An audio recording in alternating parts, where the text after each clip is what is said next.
Hello, calculus fans. Okay, so let's try out this problem. We want to find the x-coordinates of all points on this graph at which the tangent line is parallel to the line 2y plus 8x equals 5. Okay, so the first thing we need to do is we need to know what is the slope of this line. So the way we're going to do that is we're going to solve for y in that equation. That way we get it in a slope-intercept form. Okay, so you might want to work out the algebra here. If we solve for y in that equation, we'll get y equals 5 halves minus 4x. So that's in the slope-intercept form. So that means this 4 is the slope of the line that we're given.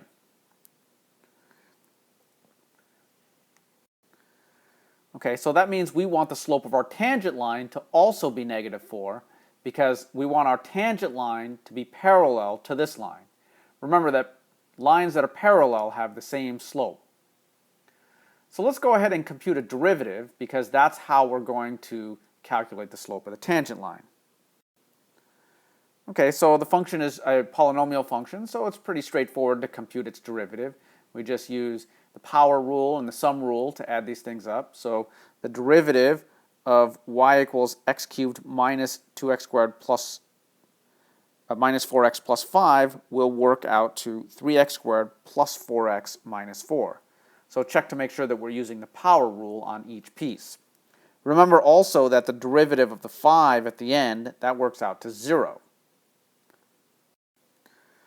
Alright, so the derivative is the slope of the tangent line, so we can go ahead and set our derivative equal to negative 4 and solve for x. So here's what we're setting. We're setting our derivative, which we have here, equal to the negative 4 that we got here for the slope of the line that we were given. We're setting those equal, and we're going to solve for x. Okay, we add 4 to both sides. That gets rid of the minus 4 on the right-hand side. Now we can factor out an x and use that to solve for x. And it looks like we've got our answers now. I think x equals 0 and x equals negative 4/3 will do the job. Because you can just say either this is going to be equal to 0 or this is going to be equal to 0.